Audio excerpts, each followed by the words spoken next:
India news पर आज मौजूद है वो शख्सियत जिन्होंने अपनी जिंदगी की शुरुआत एक पत्रकार के तौर पे की, क्रिकेट भी खेली, क्रिकेट में गुगली भी मारी है, लेकिन अब पॉलिटिशियन बन गए हैं। अब पॉलिटिशियन सिर्फ नहीं बन गए बल्कि बीजेपी के एक ऐसे सांसद बने हैं जिसने हरियाणा के करनाल से बड़ा रिकॉर्ड बनाया है। जी हाँ, ठीक समझा आपने। बात हम कर रहे हैं अश्विनी चोपड़ा की, जो कि देश के जाने माने अखबार पंजाब केसरी दिल्ली के प्रोप्राइटर हैं, रेजिडेंट एडिटर हैं और इस वक्त इंडिया न्यूज पर मौजूद हैं। स्वागत है अश्विनी जी आपका इंडिया न्यूज पर। सबसे पहले तो ये पूछना चाहूंगा कि आप एक क्रिकेटर भी रहे, देश के जाने माने पत्रकार भी हैं और अब एक पॉलिटिशियन हैं। जिंदगी का बेस्ट रोल कौन सा? मैं समझता हूँ कि मैंने अपनी ज़िंदगी में जो आपने 3 बातें कही कि पहले मैं क्रिकेटर रहा, फिर उसके बाद मैं अपना पत्रकार बना और अब मैं इस मुकाम पे पहुँच गया हूँ जहाँ पर कि मुझे राजनीतिज्ञ भी बन गया हूँ। तो मैं समझता हूँ कि ये तीनों ही फील्ड जो हैं ये डिफरेंट डिफरेंट हैं। इनका आपस में हाँ ये है कि वैसे देखा जाए तो क्रिकेट का और प्रेस का आपस में बड़ा क्रिकेट और पॉलिटिशियन का ही बहुत है। कहते हैं कि पॉलिटिक्स में भी बड़े विकेट लिए जाते हैं। हाँ पॉलिटिक्स में बड़ी गुगली, जिसके आप एक्सपर्ट रहे बिशन सिंह बेदी की कैप्टनसी में बड़ी गुगली भी मारी जाती है। हाँ। तो मैं ये कह रहा था कि तीनों के आपस में कनेक्शन तो है, लेकिन जो मैं ये समझता हूँ कि जब मैं क्रिकेट खेलता था तो मेरी अवस्था वो थी, जब मैं पढ़ता था तो उस समय जवानी थी, कोई फिक्र नहीं था, सिर्फ खेलते थे। और उस समय की क्रिकेट जो मैं बात कर रहा हूँ 74-75 की टेस्ट क्रिकेट होती थी, T20 नहीं होती थी, कोई वनडे नहीं होता था, कोई मैच फिक्सिंग नहीं होती थी, कुछ नहीं होता था। और डिफरेंट तरह की क्रिकेट थी वो। हम शौक से खेलते थे क्रिकेट, क्रिकेट खेलने के लिए क्रिकेट खेलते थे। हाँ। उसके बाद फिर जब मैं पत्रकारिता में आया तो हमारे अपना अखबार था, हमारे पिताजी दादाजी चलाते थे, तो उनसे मैंने शिक्षा ग्रहण की, पत्रकारिता की और पत्रकार बन गए। और पत्रकार बनते चले जब यहाँ पहुँचे दिल्ली में, फिर अखबार निकाला हमने, दिल्ली में पत्रकारिता करनी शुरू की। तो आखिरकार फिर जो मेरे जितने भी राजनीतिक दल थे, उनके जितने भी राजनेता थे, नेचुरली आप समझते ही होंगे कि आप भी पत्रकार हैं, तो आपके उनके साथ पर्सनल कॉन्टेक्ट भी बन जाते हैं। तो हो सकता है कि बीजेपी ने इस बार सोचा हो कि अश्विनी कुमार को राजनीति में लाओ। बीजेपी ने तो सोचा कि अश्विनी कुमार को राजनीति में ले आओ, लेकिन अमूमन हमने देखा है कि आपके स्टेचर के जो पत्रकार होते हैं, देश के जाने माने जो पत्रकार होते हैं, वो बैकडोर पॉलिटिक्स की एंट्री ज्यादा पसंद करते हैं, मसलन राज्यसभा जाना ज्यादा पसंद करते हैं।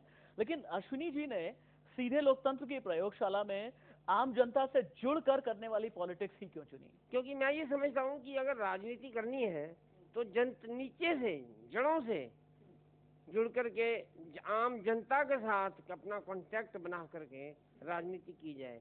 ये जो राज्यसभा की राजनीति है ना, बैकडोर राजनीति, इस राजनीति का कोई फायदा नहीं है, क्योंकि इसमें तो आपको कोई ना कोई राजनीतिक दल आपको ऑब्लाइज करता है। जी जी। और आप बड़े आराम से फॉर्म भरते हैं और आपको कहीं से जिता के ले आते हैं और 6 साल आप आराम से बैठते हैं। यहाँ पर क्या है कि आपको, अब जैसे मेरी करनाल की कॉन्स्टिट्यूंसी में 12 लाख वोटर हैं और मुझे उन वोटरों के साथ मैं कांटेक्ट में रहता हूँ, उनकी मुसीबतें, उनकी समस्याएं सुनने को मिली। मैंने कम से कम 900 गांव वहाँ पर हैं, गाँव के लोगों की समस्याएं सुनने को मिली। तो मेरे लिए ये बिल्कुल एक अद्भुत ये था, एक अनुभव था। और ये जो अनुभव है ना, ये आपको बहुत कुछ सिखाता है। और ये जो बैकडोर वाले ये समझ नहीं सकते, ये जो फ्रंट डोर से आते हैं ना, उन्हीं को समझ आ सकती है ये बात। अश्विनी जी, जिनके पास में एक जर्नलिस्टिक लेगेसी है, जिनके बारे में कहा जाता है कि लाला जगत नारायण से लेकर के रोमेश चंद्र से लेकर के अब अश्विनी जी, वो लेगेसी आगे बढ़ाने वाली शख्सियत अगर उसने पार्टी चुनी तो फिर बीजेपी ही क्यों चुनी? कई लोग शायद ये भी पूछेंगे कि शायद आपको लगा होगा कि नरेंद्र मोदी की भैया एक लहर चल रही है, इसी लहर में चलिए हम भी पॉलिटिक्स कर लेते हैं, ऐसा कुछ था क्या?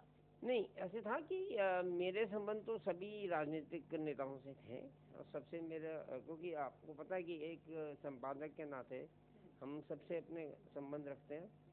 लेकिन मुझे ऐसा अभी से नहीं, पिछले 6-7 साल से मुझे ऐसा लगना शुरू हो गया था कि ये जो वर्तमान कांग्रेस की सरकार है, ये देश के लिए कुछ नहीं कर रही, देश का भला नहीं कर रही। और उधर मोदी जी का उद्भव हो रहा था, और उनकी जो बातें थी वो दिल को भाती थी। वो जो बातें करते थे कि मैं यही चाहता हूँ देश में ऐसा हो, मैंने ऐसा किया, मैं ऐसा करूँगा, तो एक पत्रकार होने के नाते अच्छी लगती थी। लेकिन मैंने किसी भी अपने राजनीतिक दोस्तों के साथ ये बात नहीं कही कि मुझे टिकट दो। मैंने किसी को अपना बायोडाटा नहीं भेजा, मैंने किसी को जाकर के फ़ोन नहीं किया। हालांकि आपको पता है, टिकट प्राप्त करने के लिए लोग तो राजनीतिज्ञों घरों के चक्कर लगाते रहते हैं और मौका ढूंढ के किसी तरह से उनको मिले। लेकिन मैंने ना किसी से बात की, ना किसी से मिला। ये तो उन्होंने खुद ही शायद सोचा कि भी ऐसा एक व्यक्ति है जो कि जिसकी जो बैकग्राउंड है वो शहीदों के परिवार से है। ये ऐसा एक व्यक्ति है जो कि जब लिखता है तो अब मैं जब लिखता भी हूँ तो मैं गरीबों के लिए लिखता हूँ, मैं जड़ों में घुसा हुआ हूँ वो लिखता हूँ।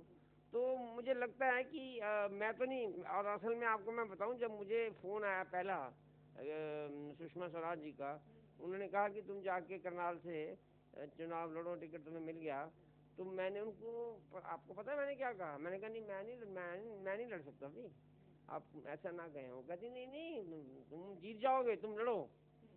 तो फिर उन्होंने मुझे परसुएड किया। अच्छा। उन्होंने कहा नहीं, तुम्हारे जैसे अच्छे लोगों को, तुम्हारे जैसे ईमानदार लोगों को, तुम्हारे जैसे जो व्यक्ति हैं जो कि अपना रखते हैं, ऐसे लोगों को आगे आना चाहिए। अश्विनी जी, आपके बारे में जब मैंने करनाल में रिपोर्ट किया और पढ़ा, जाना, समझा, वहां से ये पता चलता है कि आपने अरविंद शर्मा को 3,64,000 वोटों से हराया। बहुत मतलब लैंडस्लाइड विक्ट्री थी, कहीं पर भी आपके ठहर नहीं पाए अरविंद शर्मा, इसमें कोई दो राय नहीं है। क्योंकि कहा यह भी जाता है कि अगर वहां के 900 गांव हैं तो आपने लगभग 770 गांव तो दिन रात आपने एक कर दिए थे। ये बात बिल्कुल सही है। क्या सोचा था कि इस तरह से सुपड़ा साफ कर देंगे आप अपने प्रतिद्वंदी का? ये बहुत ही इस बार आश्चर्यजनक और अद्भुत नतीजा निकला। मैं ये मानता हूँ कि एक तो मोदी जी की लहर थी, और दूसरे ये था कि हमारे पास सिर्फ 10 दिन थे कन्वेंसिंग करने को, जाने को लोगों को। तो मैंने, मेरी पत्नी ने, मेरे बेटे ने, मेरे भाई ने, हमने टीम बना करके काम किया और अपना इलाके हमने बांट लिए। और मैंने गांव ज़्यादा चुने क्योंकि मैं चाहता था कि मैं गांव में गया। और सबसे बड़ी बात ये थी कि इस बार हमें 36 बरादरी, आपको पता हरियाणा में 36 बरादरी हैं, जाट भी हैं, पंजाबी भी हैं, ब्राह्मण भी हैं, और राजपूत भी हैं, 36 बरादरी के लोग रहते हैं। तो मुझे इस बात की खुशी है कि जो मुझे 11 लाख जो वोट पोल हुए टोटल, उसमें से 6 लाख और 3 लाख और 64,000 जो वोट मुझे मिले, तो इसलिए ज़्यादा मुझे मिले, रिकॉर्ड तोड़ वोट मिले। वहाँ पर इतने वोट आए थे कभी किसी को नहीं मिले। इसलिए मिले क्योंकि सभी बरादरियों ने जाति पाति से ऊपर उठ करके मुझे वोट दिया। इस बात की मुझे बहुत खुशी। और यहाँ तक कि वहाँ पर मैं आपको बताऊँ, हमारे उस इलाके में 2-3 इलाके ऐसे थे जहाँ पर मुस्लिम बहुल क्षेत्र भी है, और मुसलमान भी रहते हैं वहाँ। कम से कम 10-15 गाँव एक तरफ हैं, 10-15 एक तरफ हैं, 25-30 गाँव मुसलमानों के भी हैं। और जब आप आजकल तो कंप्यूटर से पता चल जाता है, तो मैंने जब वहाँ देखा तो वहाँ पर भी उन्होंने मुझे जिताया। तो इसका मतलब है कि इस बार जाति धर्म सबसे उठ कर के लोगों ने देश की उन्नति, देश के विकास के लिए मोदी जी को जो वोट दिया, उस लहर में हमें विजय मिली। दूसरा, मुझे अब चूंकि नरेंद्र मोदी जी की बात हो रही है, मैंने देखा था आप भी सेंट्रल हॉल में थे उस दिन जब कई लोगों के आंसू निकल गए थे, आप भी बहुत ज्यादा भावुक हो गए थे, बहुत सीरियस हो गए थे।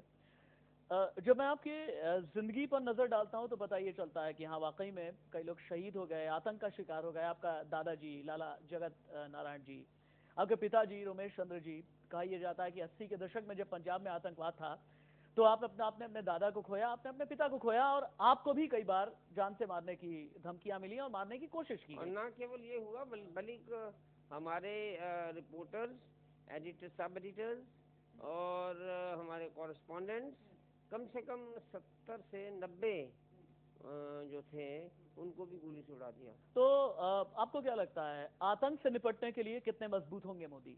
मैं तो समझता हूँ कि अभी तो मोदी जी ने जिस तरह से नवाज शरीफ को बुलाया है यहाँ पर, और जिस तरह से उन्होंने अपने सार्क के सभी देशों को यहाँ पर, पहली बार ऐसा मौका है जब कोई प्रधानमंत्री जब देश का लेने जा रहा है, अपना सौगंध लेने जा रहा है, और उसने सारे अपने जो सार्क के देश के अपने पड़ोसी देशों के हेड्स को बुलाया है। तो मैं समझता हूँ कि मोदी जी के अंदर जो इंस्टिंक्ट है वो बहुत ही अच्छी है कि उन्होंने पहले तो उनको बुला करके उन्होंने ये संदेश मैसेज दिया है कि हम आपके साथ अच्छे दोस्ताना संबंध रखना चाहते हैं। और आपको पता पाकिस्तान में तो पहले 2-3 दिन कितना झगड़ा होता रहा वहाँ पर, जो वहाँ के आतंकवादी उन्होंने कहा कि नवाज शरीफ को नहीं जाना चाहिए, लेकिन फिर आखिरकार नवाज शरीफ जी आए यहाँ पर। तो मैं ये समझता हूँ कि उनका जो स्टाइल ऑफ फंक्शनिंग है और जिस तरह की फॉरेन पॉलिसी वो बना रहे हैं, बड़ी ही इनकरेजिंग है इस देश के लिए, क्योंकि आज का युग लड़ाई का युग नहीं है। आज का युग तो आर्थिक विकास का युग है, और आर्थिक विकास तभी हो सकता है अगर आप युद्ध ना करें। लेकिन वही देश हिंदुस्तान एक चीज और पूछता है, आपने ठीक कहा कि लड़ाई से सब कुछ नहीं होता, ऐसा नहीं होता कि आप जहां पर डिप्लोमेटिक टाइज के जरिए चीजें बेहतर हो सके वहां पर आप जाकर के किसी पर हमला नहीं कर सकते। लेकिन यही देश एक बात ये पूछता है कि नरेंद्र मोदी को जब अपनी विपक्षी के तौर पर अपनी पॉलिटिक्स करनी थी, शहीद हेमराज वाले इशू पर या सौरभ कालिया वाले इशू पर या और जो तमाम शहादत होती है उन सब इश्यूज पर उन्होंने कांग्रेस को पानी पी पी करके कोसा, और कई बार तो ये तक भी कहा कि हाँ ठीक है, वहां के जो डिप्लोमेट्स आते हैं उनके साथ बैठ करके बिरयानी खाते हैं। अब कांग्रेस ये कह रही है कि क्या आप बिरयानी खाएंगे? इस पर क्या कहेंगे आप? ये एक ऐसा मुद्दा है जो कि बहुत ही सेंसिटिव मुद्दा है, और मैं ये समझता हूँ कि इसके अब हमें जो चीज़ जो बातें गुजर गई हैं उनको हमें अब भूल जाना चाहिए, और एक नए युग की तरफ हमें आगे बढ़ना चाहिए। ठीक है, अश्विनी जी के साथ ये बातचीत जारी रहेगी। अश्विनी जी के बारे में चूंकि कहा जाता है कि right arm leg spin bowler थे, रह करके बिशन सिंह बेदी की कप्तानी में कई बार ये गुगली डाल दिया करते थे, गुगली के जरिए बहुतों को चौंका दिया करते थे। क्या विपक्षियों को चौंकाएंगे? हरियाणा जनहित कांग्रेस के बारे में इनका खुद का ये मानना रहा है, कई बार इन्होंने ये कहा कि जब विधानसभा चुनाव हरियाणा के हों तो हरियाणा जनहित कांग्रेस के बिना बीजेपी को अकेले लड़ना चाहिए। ऐसा ये क्यों कहते हैं? ये सब कुछ सीधे अश्विनी जी के दिल से जानेंगे एक ब्रेक के बाद।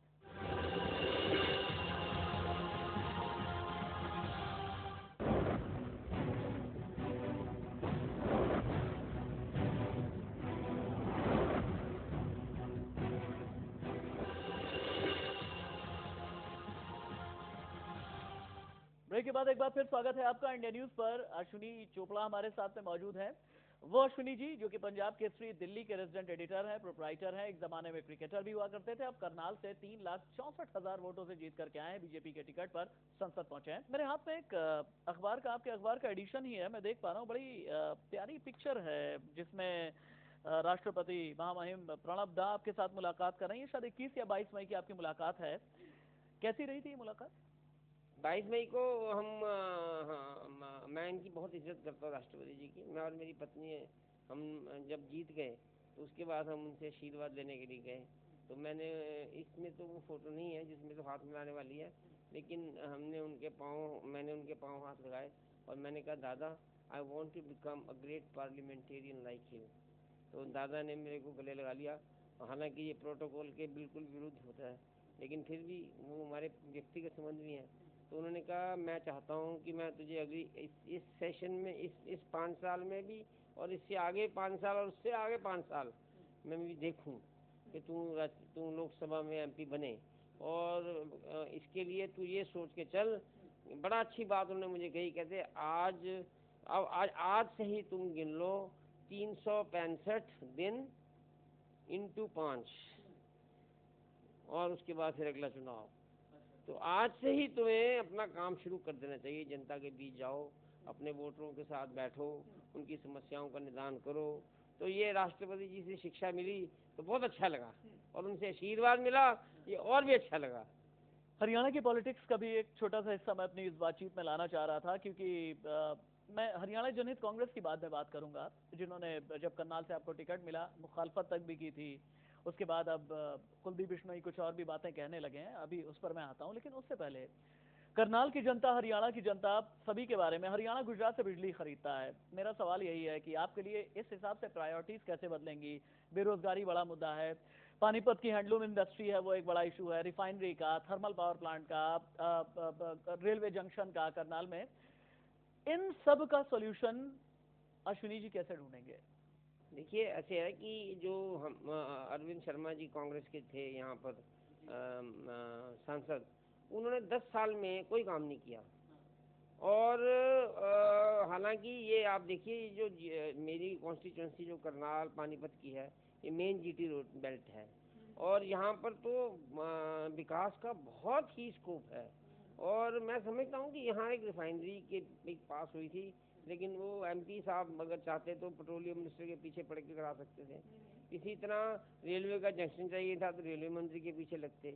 इसी तरह से और कितने मुद्दे ऐसे हैं जो कि ये तो एमपी के ऊपर, उस इलाके के एमपी के ऊपर डिपेंड करता है कि वो अपनी सरकार के मंत्रियों के ऊपर कितना दबाव डाल के अपने कॉन्स्टिट्यूंसी के लोगों के काम करवा सकते हैं। हरियाणा जनहित कांग्रेस और बीजेपी के बीच 2.5-3 साल पहले एक अग्रीमेंट हुआ। अग्रीमेंट ये हुआ कि अगर विधानसभा चुनाव जीतते हैं तो 45 विधानसभा चुनाव अगर लड़ेंगे, 45 सीट पे हम लड़ लेंगे, 45 सीट पर बीजेपी लड़ लेगी। ये अग्रीमेंट हो गया। उसके बाद ये कहा गया कि भैया अगर हमारी सरकार बन जाती है, 2.5 साल के लिए कुलदीप बिश्नोई मुख्यमंत्री हो जाएंगे और 2.5 साल के लिए बीजेपी। लेकिन अब कुलदीप बिश्नोई ने अपने सुर ही बिल्कुल अलग कर लिए हैं। ऐसे में आपको क्या लगता है, कैसे वक्त में जब विधानसभाओं के लिहाज से जो 7 आपने लोकसभा जीती हुई है, 90 में से 52 पर आप नंबर 1 की पोजीशन पर हैं, बाकी 14 में बीजेपी नंबर 2 की पोजीशन पर है। बीजेपी की स्ट्रैटेजी आने वाले विधानसभा चुनाव में क्या होनी चाहिए? देखिए अभी तो समीक्षा हो रही है, अभी तो शुरुआत है, लेकिन कुछ ऐसी बातें हुई हैं जिससे कि हंजका और भारतीय जनता पार्टी के बीच में दरारें पड़नी शुरू हो गई हैं। इसकी शुरुआत खुद अपना कुलदीप बिश्नोई जी ने की, जब उन्होंने इस चुनाव में अपने हंजका के जहाँ जहाँ भारतीय जनता पार्टी के लोग लड़ रहे थे, उन्होंने अपने हंजका के सभी वर्करों को वहाँ से अपने हिसार में बुला लिया। लेकिन उनको बुलाने के बावजूद भी वो हार गए और फिर उन्होंने ये बयान दे दिया कि अब हार गए। फिर उनकी पत्नी जो कि विधायक थी, उसने भी इस्तीफा दे दिया। तो जिस पार्टी का ना तो कोई विधायक हो ना कोई एमपी हो, तो वो पार्टी एग्जिस्ट ही नहीं करती।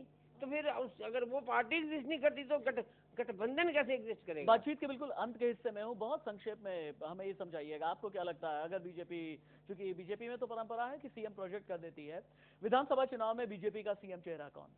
अभी ये कहना बहुत मुश्किल है। अभी बहुत से लोग ऐसे हैं, जैसे कि हमारे अध्यक्ष हैं बीजेपी के हरियाणा के, रामविलास शर्मा जी हैं, कैप्टन